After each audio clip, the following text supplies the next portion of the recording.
Okay, you have to put your right hand up, ma'am, please. Let's do it again. That's against my religion, sir. All right, then, ma'am, I'm not gonna have you self-represent you until you do this. So if you're not gonna do it, we're gonna continue the attorney with you. Honor, I object on that. I would like to exercise my Sixth Amendment rights, and I would like to reserve my rights to not be compelled to perform under any contract or commercial agreement that I did not enter into knowingly, willingly, voluntarily, or intentionally. And I furthermore do not accept any liability of compelled benefit under any unrevealed contract of the commercial agreement. And that's under Code UCC 1-207. And I have the rights to represent myself and waive all counsel knowingly, willingly, and intelligently. And I would like to. You don't know. Here, so I know. How are you going to represent yourself if you don't even know the elements of the offense? Do you guys go by maritime law or common law? Ma'am, it's not maritime law. You need to learn the law, okay? I'm not advising you on the law. I told you I'm not advising you. If you don't know what it is, that's up to you to find out. I'm not advising you on anything on the law, ma'am. Calling case 2400390201. The people of the state of Michigan versus Tana Nicole Tubs. This matter is scheduled today for competency hearing. Appearances for the record, please. Good morning, Your Honor. Elena Rosac on behalf of the people, P78815. William Glenn, P36794 on behalf of Ms. Tubbs. Ma'am, state your name. Beneficiary, Tana Nicole Tubs. All right, Ms. Tubbs, you have a constitutional right to be physically present in the courtroom. Do you agree to waive that right and hold this hearing by Zoom? I agree. Okay, thank you. Counsel, I've received a report dated February 13th, 2025, authored by Andrew P. Sheff, licensed psychologist, consulting forensic examiner. Have you both had an opportunity to review that document? Yes, Your Honor. Yes, Your Honor. Do you both stipulate to that being admitted as court's exhibit number 1? Yes, Your Honor. And that'll be marked and admitted as court's exhibit number 1. All right, and do you stipulate to its findings? Yes, Your Honor. Yes, Your Honor. All right, then the court will find that it says opinion. It's my opinion that Ms. Tubbs is competent to stand trial. Yes, Your Honor. Okay, then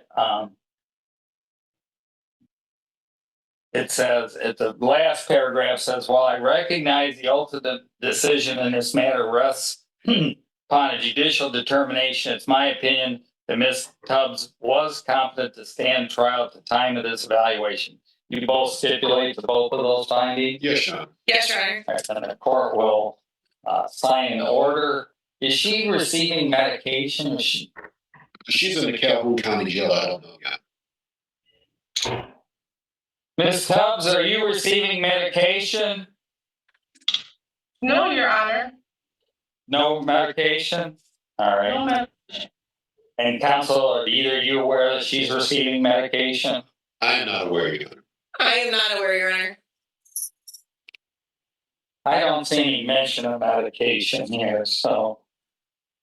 All right, and I'm signing the order finding her competent to stand trial. And do we have a trial date on this matter? March 17th. What date? 17th. Okay, so this matter is scheduled for March 17th at 9 o'clock. Has counsel had a chance to discuss whether this matter is going to be resolved or not? Yeah, I have filed a notice of insanity to get a criminal responsibility report. I have not received that yet. Once I get that, I'll have a good idea as to whether we're going to be able to settle this or whether or not we have to do a trial. Your Honor, I object on that. I would like to exercise my Sixth Amendment rights, and I would like to reserve my rights to not be compelled to perform under any contract or commercial agreement that I did not enter into knowingly, willingly, voluntarily, or intentionally. And I furthermore do not accept any liability of compelled benefit under any unrevealed contract of the commercial agreement. And that's under Code UCC 1-207. and I have the rights to represent myself and waive all counsel knowingly, willingly, and intelligently, and I would like to. Right, so you're requesting that you be allowed to represent yourself, is that what I'm hearing? That's correct. All right. Well, then I'm gonna voir dire you with regard to that decision.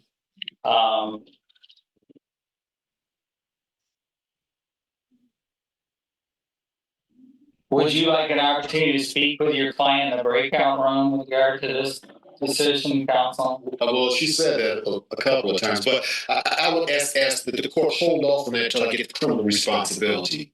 So, once I get that, then if she wants to represent herself, then we can, Well, ma'am, do you want to do are you saying you're not going to do the criminal responsibility evaluation? I do not need to do any of that, sir. I'm sorry.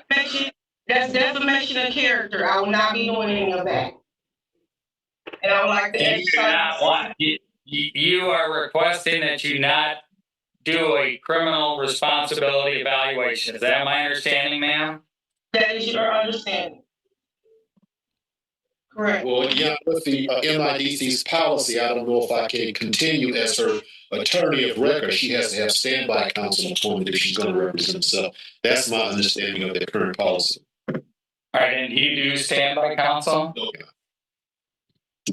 All right, well, would you like to talk with her before she makes this decision? I'd like to have you speak with her. Yes, Your Honor. So, ma'am, I'm going to have the attorney go into a breakout room with you and just talk to you. This is a very important decision. I'm not saying I'm not going to do it, but I just want you to talk with him and understand some of the risks of doing this. And okay? Your Honor, I understand all the risks and I do not wish to talk to him.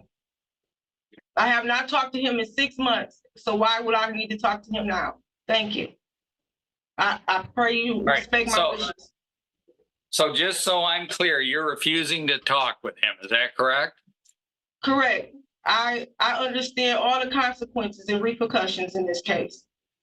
Okay. All right. Then let's, ma'am, we're going to need you to have you sworn in for you to self-represent yourself. Okay. I want to ask you some questions just so you understand. Can you swear her in, please? Ms. Tubbs, please raise your right hand in front of the camera where we can see it. I do not swear in, but I wish to tell the truth and nothing but the truth. All right. Then will you affirm? I am here to. I'm here to reserve my right. Let's have you raise your hand and you can affirm. Okay. Do you solemnly swear to? No. Do you solemnly affirm? Do you solemnly affirm to tell the truth and nothing but the truth, so help you? I tell the truth and nothing but the truth. Okay, you have to put your right hand up, ma'am, please. Let's do it again. That's against my religion, sir. All right, then, ma'am, I'm not going to have you self-represent you until you do this. So if you're not going to do it, we're going to continue the attorney with you. All right? So you tell me what you want to do, Ms. Tubbs. Because until I go through these questions with you under oath, we're not signing any. We're not. But I need to know what oath am I going under, sir? I have the right to know what oath I'm going under because I don't go just under any oath. All right. Well, let's have her raise her hand again, and you say the affirmation. It's not an oath. It's an affirmation. Raise your right hand, please, ma'am. Do you affirm? No. Yeah. Okay. Do you affirm to tell the truth and nothing but the truth, so help you? I tell the truth and nothing but the truth, and I come in as beneficiary, affirm. All right. Thank you, ma'am. What's your name? I am the beneficiary, Tana Nicole Tubs. All right. Do you understand that you have a right to have a lawyer represent you in this case? Yes, sir. Do you understand that I will appoint a lawyer to represent you if you cannot afford a lawyer? I waive that right. Huh? I understand what you're saying, but I waive that right. Okay. Do you want to have a lawyer represent you? No, sir. Can you afford a lawyer? Yes, sir. Okay. What is the maximum sentence in this matter, Madam Prosecutor? In this matter, Your Honor, it is punishable up to 5 years or a It's- fine not. Ma'am, just wait. Let me speak, okay? I'm Madam sorry. it would be 7.5 years because the defendant, it's carrying concealed weapon, which is a 5-year maximum penalty, but there is a habitual second offense notice. So that would increase the penalty to 1.5 times the maximum sentence, which would put it at 7.5 years. She believes that invoking UCC 1 to 207 beneficiary status under maritime law gives her control over the case. But when questioned about the actual elements of the offense or the applicable hearsay exceptions, she had no answers. That gap is dangerous. Confidence can feel empowering, but in a felony case carrying a potential 7.5-year sentence, misplaced confidence can be devastating. All right, ma'am, the maximum possible sentence in this matter is 7.5 years because you are a habitual offender second offense notice. So it's 7.5 years is the maximum sentence. Would you like to talk with a lawyer, with a court-appointed lawyer to decide if you want to represent yourself or not? No, I would like to represent myself and put in the motion to dismiss. Okay, so ma'am, first of all, can you give me your educational background?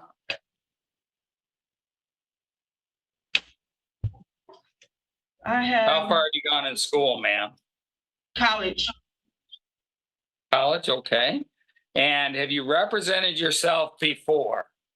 Yes. And why do you wish to how many times have you represented yourself? Twice. Okay, and then what were those in criminal matters? One is, yeah, And what happened with that case? I got it dismissed. Okay. And what was the other case you represented yourself, Ms. Tubbs? I'm actually doing that now. It's for another criminal case, actually. And you're representing yourself in that case? Yes. And why do you wish to represent yourself in this case? I wish to represent myself in this case because I have learned all the trade secret acts, and I'm fairly fed up with how this courtroom is operating and suing people without letting them know that they are entering into a contract with you all as owning our vessels, and I'm tired of it. I'm tired of it. No one owns me. All right, ma'am, tell me what the elements of this offense are. The elements of this offense is that it's punishable by imprisonment for more than No, that's not what the elements of the offense are. The elements. What do you mean Yeah. by elements? Because you know y'all. Well, that's the problem. You don't know. Language here, so I know.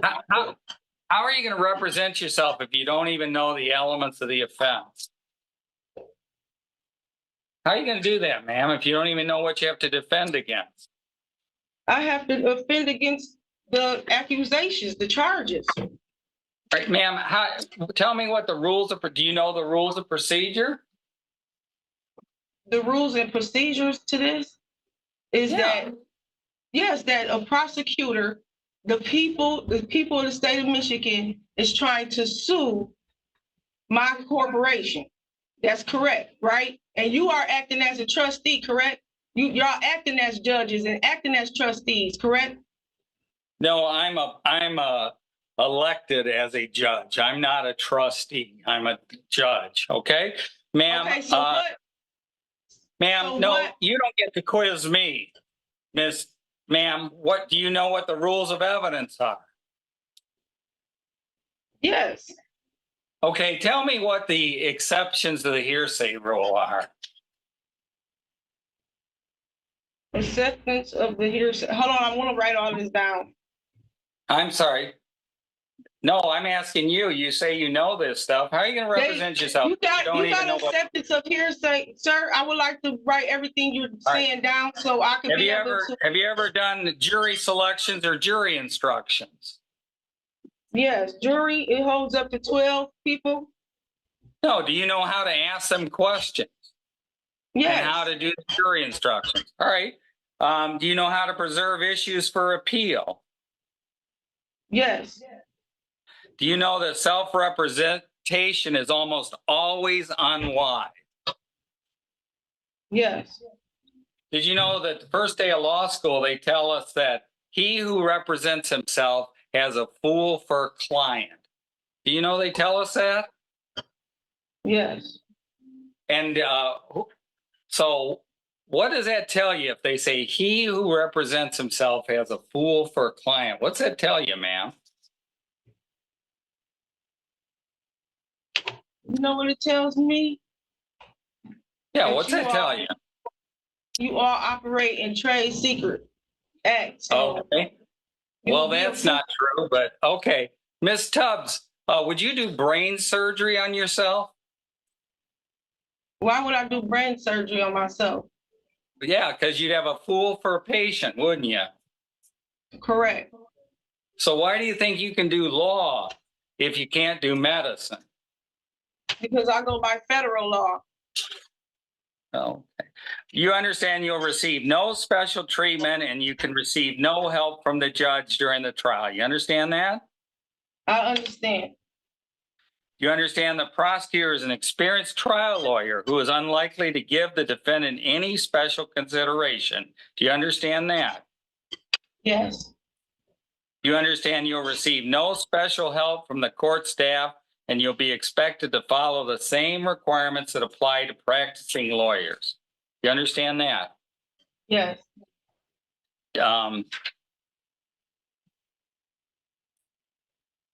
Madam Prosecutor, have I complied with MCR 6.005? Yes, Your Honor. All right, ma'am, do you believe that your waiver of an attorney is knowingly, intelligently, and voluntarily made? Correct. And accurately and understandably? Yes. Okay.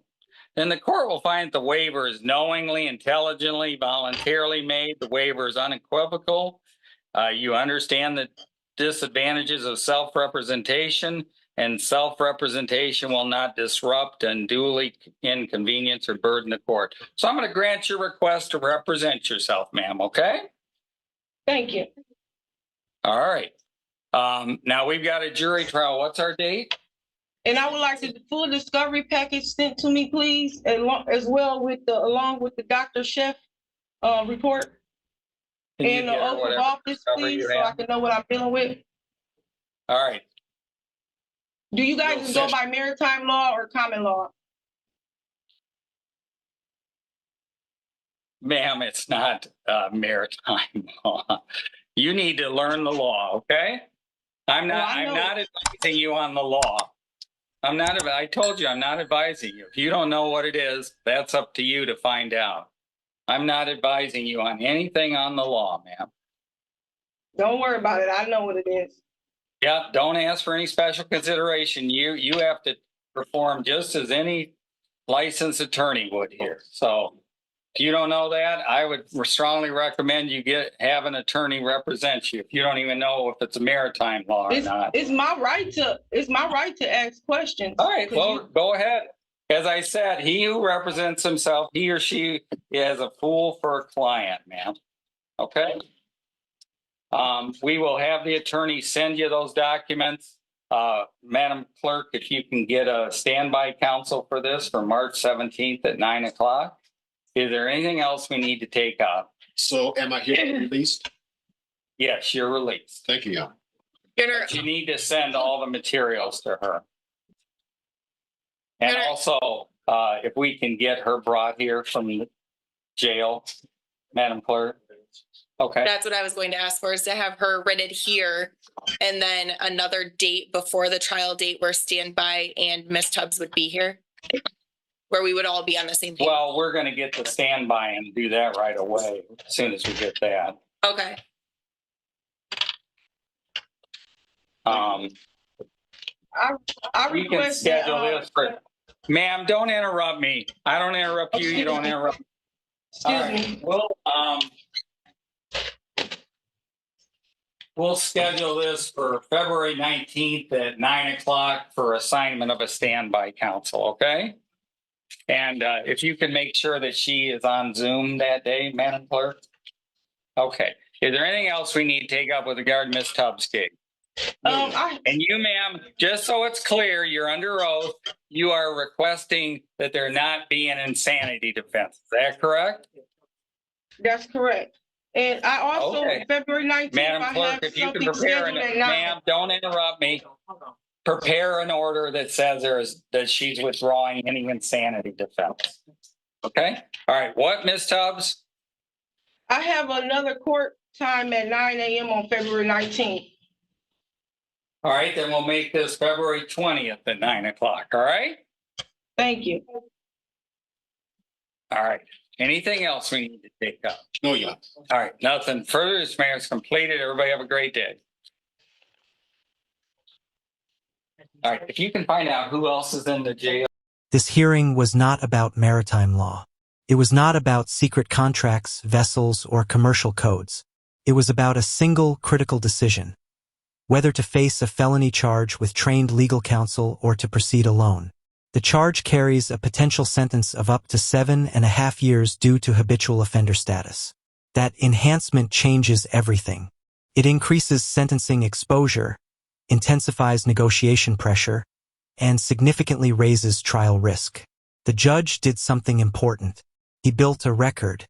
He asked about her education, her prior experience with self-representation, and her understanding of the rules of evidence, jury instructions, and issue preservation for appeal. These questions were not meant to embarrass her. They were designed to protect the case from being overturned later. When defendants rely on sovereign citizen theories, appellate courts scrutinize whether the waiver of counsel was truly knowing and intelligent. This is why the judge was meticulous. She also withdrew an insanity defense under oath. That decision closed a strategic door. Once such an order is entered, reopening it becomes significantly more difficult. This was a permanent litigation choice made in a moment of defiance. Sovereign citizen rhetoric often reframes the courtroom as a commercial transaction. I do not consent. UCC 1-207. I am the beneficiary. But criminal court is not a contract dispute. It is the state alleging a violation of statutory law. The Uniform Commercial Code does not override criminal statutes, and invoking federal language does not eliminate state jurisdiction over a concealed weapon charge. The real consequence here is not philosophical. It is procedural. At trial, she must follow rules she clearly does not yet understand. The prosecutor will. The judge cannot assist her. And when mistakes occur, improper objections, failure to preserve error, flawed jury instructions, those consequences do not vanish because she believes the system is illegitimate. In court, belief does not alter jurisdiction. Decisions determine outcomes. And this was a decision that will echo long after